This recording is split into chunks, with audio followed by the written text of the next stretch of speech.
క్రీస్తు అతి పరిశుద్ధ నామమున మీకందరికీ ప్రేమపూర్వక వందనములు తెలియజేస్తున్నాను. ఈరోజు దేవుని వాగ్దానము మొదటి సమూయేలు గ్రంథము 12వ అధ్యాయము 16వ వచనం ఈ విధంగా వ్రాయబడి ఉన్నది. మీరు నిలిచి చూచుచుండగా యెహోవా జరిగించు ఈ గొప్ప కార్యములను కనిపెట్టుడి. మీరు నిలిచి చూచుచుండగా యెహోవా జరిగించు ఈ గొప్ప కార్యమును కనిపెట్టుడి. ఈ వాగ్దానము మన ప్రియులందరి వినుచున్నటువంటి ప్రియులందరి వినికిడిలో నెరవేరును గాక. మనం ఈ యొక్క వాగ్దానమును చూచినట్లయితే ఇక్కడ ఏం రాయబడి ఉందంటే, మీరు నిలిచి, మనము నిలిచి చూడాలంటున్నాడు.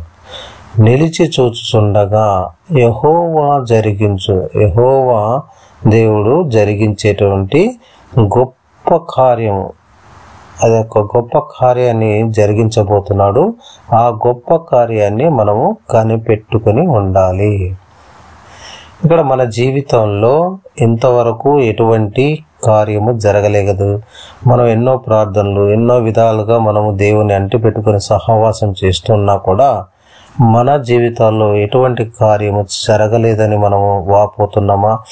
మనం ఎటువంటి కార్యం మన కుటుంబాల్లో చేయలేదు, మనకే కష్టాలు, నష్టాలు, జీవితంలో ఇరుకు, ఇబ్బందులు, బాధలు, ఇవన్నీ ఆవేదన, దుఃఖము ఎదురవుతున్నాయని బాధపడుతున్నటువంటి మీ కుటుంబాల్లో ఏం చేయాలంటున్నాడంటే, మీరు నిలిచి చూచుచుండగా, మనం నిలిచి చూచుచుండగా యెహోవా గొప్ప కార్యాలను జరిగిస్తాడని ఈ యొక్క వాగ్దానం ద్వారా తెలియజేస్తున్నాడు.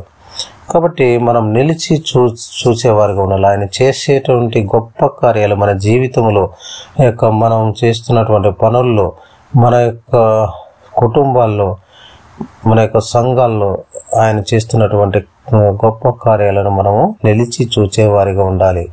ఈ యొక్క వచనం మనకు అర్థం కావాలంటే నిర్గమకాండములో మనకు దేవుడు మోషే ద్వారా రాయించినటువంటి ఒక వచనాన్ని మనం చదువుకోవాలి. నిర్గమకాండము 14వ అధ్యాయము 13వ వచనంలో ఈ విధంగా వ్రాయబడి ఉంది. అందుకు మోషే, భయపడకుడి, యెహోవా మీకు నేడు కలుగజేయు రక్షణను మీరు ఊరక నిలుచుండి చూడుడి. మీరు నేడు చూచిన ఐగుప్తీయులను ఇక మీదట మరి ఎన్నడూను చూడరు. అదేవిధంగా 14వ వచనంలో, యెహోవా మీ పక్షమున యుద్ధము చేయును, మీరు ఊరకయే ఉండవలనని ప్రజలతో చెప్పెను. ఇక్కడ మనకు ఒక సన్నివేశము కనబడుతుంది. ఇదంతా మనకు తెలిసిన విషయమే. ఆనాడు ఇశ్రాయేలు ప్రజలను ఐగుప్తు బానిసత్వంలోకి వెళ్ళినప్పుడు 430 సంవత్సరాలు ఆ యొక్క బానిసత్వంలో ఉన్నప్పుడు వారు అక్కడ ఉన్నటువంటి పరిస్థితులను తాళలేక, వారికి ఉన్నటువంటి ఇబ్బందులు, దుఃఖము, బాధను ఆ యొక్క దేవాది దేవుని యెహోవా దేవుడితో మొరపెట్టుకున్నప్పుడు ఆయన వారిని విడిపించాలని మోషేను నాయకత్వంలో వారిని విడిపించి తీసుకువస్తున్నాడు. అరణ్యంలో తీసుకువెళ్తున్నటువంటి పరిస్థితుల్లో ఎదురైనటువంటి సంఘటన. అక్కడ వెళ్తూ ఉండగా అరణ్యంలో వారికి ఒక సముద్రము, ఎర్ర సముద్రము ఎదురైంది. ఆ ఎర్ర సముద్రాన్ని ఏ విధంగా దాటాలి, ఏ విధముగా దాటి వెళ్ళాలి? వెనక ఈ యొక్క ఫరో సైన్యము వారిని తరుముతూ ఉన్నది. అటువంటి క్లిష్టమైన వెనక ఫరో సైన్యము, ముందు ఎర్ర సముద్రము. ఈ విధంగా ఆ యొక్క మధ్యలో చిక్కుకున్నటువంటి ఇశ్రాయేలు ప్రజలు ఏమి చేయాలో దిక్కుతోచని పరిస్థితుల్లో వారు ఏమి సనుగుతున్నారు మోషే పైన. మమ్మల్ని ఇక్కడ చంపడానికి ఈ అరణ్యమునకు తీసుకుని వచ్చినారా? మాకు అక్కడ సమాధులు లేవని ఇక్కడికి తీసుకుని వచ్చారా అని మోషేతో వారు వాగ్వివాదం చేస్తూ ఉన్నప్పుడు ఆ యొక్క సమయంలో మోషే మాట్లాడుతున్నాడు ఇశ్రాయేలు ప్రజలతో. అందుకు మోషే, భయపడకుడి. ఆ యొక్క ఇశ్రాయేలు ప్రజలు ఎంతో బాధలు, దుఃఖములో, వేదనలో, మేము చనిపోతామేమో, ముందు ఎర్ర సముద్రం, వెనక ఫరో సైన్యం. ఏ విధంగా అయినా మనకు చావు తప్పదు అన్నటువంటి గొప్ప భయంకరమైనటువంటి యొక్క సన్నివేశము, బాధ, దుఃఖము వారిలో ఉండగా అటువంటి సమయంలో వారిని ఓదార్స్తూ మోషే అంటున్నాడు, అందుకు మోషే భయపడకుడి. ఈనాడు నీవు కూడా దేని వల్ల భయపడుతున్నావు? ఏ సమస్యల వల్ల భయపడుతున్నారో? ఇక తీరని అనారోగ్యము బాధించుచుండగా ఈ అనారోగ్యం నుండి విడుదల కలుగుతుందా లేదా అని బాధపడుతున్నావా? నేడు నీతోనే దేవుడు మాట్లాడుతున్నాడు. భయపడకుము అంటున్నాడు, భయపడకుడి అంటున్నాడు. ఏదైనా తీరని అప్పుల బాధల్లో ఉంటున్నావా? శ్రమల్లో, వేదనలో ఉంటున్నావా? లేక శోధనలో నలిగిపోతున్నావా? లోయ లాంటి యొక్క శ్రమల్లో వెళ్ళి మనం పడిపోయిన కృంగిన స్థితిలో విశ్వాసాన్ని కోల్పోయి బ్రతుకుతున్నావా? ఓయే విశ్వాసి, నీతోనే మాట్లాడుతున్నాడు. ఈరోజు దేవుడు మాట్లాడుతున్నాడు, భయపడకుడి అంటున్నాడు. ఆనాడు మోషే ఇశ్రాయేలు ప్రజలకు చెప్పాడు, భయపడకుడి. ఈనాడు మనతో చెప్తున్నాడు పరిశుద్ధాత్మ దేవుడు, భయపడకుడి. మనం ఏ సమస్యల్లో, ఇరుకు ఇబ్బందుల్లో, ఎటువంటి కఠినమైన పరిస్థితుల్లో ఉన్నా, ఎటువంటి లోయ లాంటి సమస్యల్లో వెళ్తున్నా, మనల్ని పర్వతం లాంటి ఇబ్బందులు, స్థితిగతులు, సముద్రం లాంటి సమస్యల గుండా వెళ్తున్నా భయపడకూడదు అని చెప్తున్నాడు. ఆనాడు యెహోవా మీకు నేడు కలగజేయు రక్షణను మీరు ఊరక నిల్చుండి చూడుడి. యెహోవా దేవుడు మీకు నేడు కలగజేయు రక్షణను మీరు ఊరక నిల్చుండి చూడుడి. చూడండి, మనం ఊరక నిలిచి ఉండి చూడుడి అని ఆ యొక్క దేవుడు చేసే కార్యాన్ని మనం నిలిచి ఉండి చూసేవారిగా ఉండాలి. కాబట్టి ప్రియ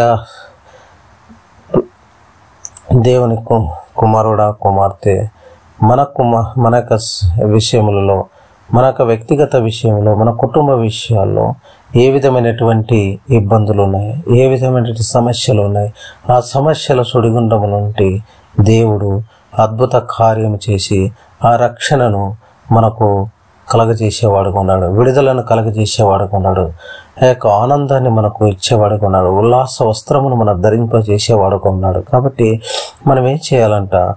ఊరక నిల్చుండి చూడండి. అద్భుత కార్యములు నీ కుటుంబంలో, నా కుటుంబంలో, మనందరి కుటుంబాల్లో జరగబోతున్నాయి. కాబట్టి ఎవరైతే వాగ్దానాన్ని నమ్ముతున్నారో, విశ్వసిస్తున్నారో, వాగ్దానాన్ని ఎత్తిపెట్టి మీ ప్రార్థనలు చేయండి. ఈ యొక్క గొప్ప విశ్వాసమును కలిగి ఉండండి. ఊరక నిలిచి ఉండి చూచిన మన కుటుంబాల్లో యొక్క గొప్ప కార్యము జరుగుతుందని, నేడు మీకు కలగజేయ రక్షణను మీరు ఊరక నిల్చుండి చూడుడి అని ఆనాడు మోషే యొక్క ఇశ్రాయేలు ప్రజలతో చెప్పాడు. మీరు నేడు చూచిన ఐగుప్తులను ఇక మీదట మరి ఎన్నడూ చూడరు అని చెప్పాడు. చూడండి, అదేవిధంగా 14వ వచనంలో ఈ విధంగా రాయబడింది, యెహోవా మీ పక్షమున యుద్ధము చేయును, మీరు ఊరకై ఉండవలని ప్రజలతో చెప్పాడు. యెహోవా మీ పక్షమున యుద్ధం చేస్తాడు. మనకి సమస్యలు ఏవైతే సమస్యలు ఉన్నావో ఆ సమస్యలన్నిటిని పక్షమున యెహోవా దేవుడే ఆయన యుద్ధం చేసేవాడిగా ఉన్నాడు. కాబట్టి మీరు ఊరకయ్యే ఉండవాలని ప్రజలతో చెప్పాను. చూడండి జాగ్రత్తగా మనం ఏం చేయాలంటే, మన సమస్త భారమును, సమస్త సమస్యలను, సమస్తమును, బాధను, దుఃఖమును ఆయన పాదముల దగ్గర ఉంచినట్లయితే, ఆయనను బతిమాలుకున్నట్లయితే, ఆయనను సేవించినట్లయితే, దేవాది దేవుడు వైపు మనం మళ్ళినట్లయితే, దేవాది దేవుని యొక్క ఆజ్ఞలకు లోబడినట్లయితే, మాటలకు లోబడినట్లయితే, ఆ యొక్క ఉపదేశములను మనం అనుసరించినట్లయితే ఆయన కీడముగా ఉన్నాడు, కోటగా ఉన్నాడు, ఆయన ఆశ్రయ దుర్గమై ఉన్నాడు. కాబట్టి ఆయన మన పక్షమున యుద్ధం చేయవాడు ఉన్నాడు.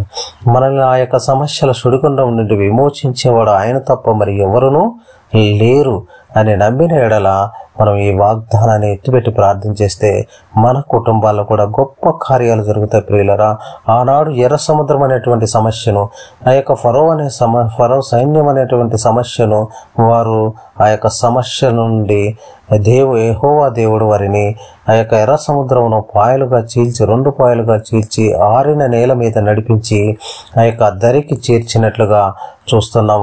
ఆ సమస్యల నుండి విడుదల కలగజేసినట్లుగా చూస్తున్నాం. కాబట్టి యెహోవా మీ పక్షమున యుద్ధం చేయను, ఊరకై ఉండి చూడమని అన్నాడు. అదేవిధంగా యెహోవా మీకు నేడు కలగజేయ రక్షణను మీరు ఊరక నిల్చుండి చూడుడు అని వాగ్దానం చేస్తున్నారు. కాబట్టి భయపడకుండా మన సమస్యలు ఎన్నైనా ఉంటాయి. ఆ సమస్యల ఇబ్బందులు, ఇరుకుబందులు ఎన్ని అయినా బాధ పెడుతుంటాయి. ఎన్నో అవమానాలు, నిందలు ఎదురవుతుంటాయి. ఈ లోకంలో ఎన్నో సమస్యలతో మనం పోరాడవలసి వస్తుంది. ఆత్మకు శరీరమునకు, శరీరం ఆత్మకు ఎప్పటికీ పోరాటం ఉంటుంది. కాబట్టి ఆత్మీయ జీవితంలో ఎదుగుదల ఉండాలంటే నీతిమంతునికి కలుగు ఆపదలు అనేకములని వాటన్నిటి నుండి యెహోవా దేవుడు ఆ యొక్క సమస్యల నుండి విడుదల కలుగజేస్తాడని వాగ్దానం చేశాడు. కాబట్టి మనం భయపడకుండా, మోషే భయపడకుడి అని ఇశ్రాయేల్ ప్రజలకు చెప్పినట్లు మనం కూడా భయపడకుండా యెహోవా యేసు ప్రభు వారి మీద మనం ఆనుకొని ఆయన పాదముల దగ్గర మనం ఉంచినట్లయితే ఆ యొక్క సమస్యల సుడిగుండం నుండి మనలో విడుదల కలిగించేవాడు. కాబట్టి మీరు నిలిచి ఆ యొక్క 1 సమూయేలు 12వ అధ్యాయం 16వ వచనంలో వాగ్దానం చెప్పినట్లుగా మీరు నిలిచి చూచుచుండగా యెహోవా జరిగించే గొప్ప కార్యమును కనిపెట్టుడి. మనం ఏం చేయాలంటే మనం నిలిచి చూడాలి, ఆయన జరిగించే గొప్ప కార్యముల కొరకు కనిపెట్టాలి. కాబట్టి మనము ఈ సమయంలో ప్రార్థన చేసుకుందాం. కృపా కనికరం గల మహామిక్కిలి ప్రేమ గల మా పరలోక తండ్రి, నీ ఘనమైన పాదం బట్టి వందనములు, స్తుతులు, స్తోత్రమునైనా. అవును తండ్రి, గొప్ప వాగ్దానం ఇచ్చే తండ్రి, మీ సమస్యలకు భయపడకుడి, మీ సమస్యలను బట్టి జడియకుడి. యెహోవా మీ పక్షాన యుద్ధం చేయుచున్నాడు, మీరు ఊరకనే నిలిచియుండి ఆయన చేయు గొప్ప కార్యమును మీరు చూడుడి. ఆయన చేయు గొప్ప కార్యమున కొరకు కనిపెట్టుడి. మన యొక్క కుటుంబాల్లో ఉన్నటువంటి సమస్యల గురించి మనము ఆ యొక్క గొప్ప కార్యాలు చేస్తున్నాడు. ఆ యొక్క గొప్ప కార్యాల కొరకు మనం కనిపెట్టి వేచి చూచి ఆయన రక్షణను, ఆయన యొక్క విడుదలను మనం పొందుకునేవారుగా మనము వేచి చూడాలని ఈ యొక్క వాగ్దానం ద్వారా కనిపెట్టి మనము ఆయన జరిగించే గొప్ప రక్షణను, కార్యమును మన కుటుంబాల్లో జరిగించాలని నమ్ముతూ, విశ్వసిస్తూ త్వరలో రానటువంటి యేసు క్రీస్తు అతి పరిశుద్ధ నామములో ప్రార్థన చేసి అడిగి పెడుకుంటున్నాము పరమ తండ్రి. ఆమేన్, ఆమేన్, ఆమేన్.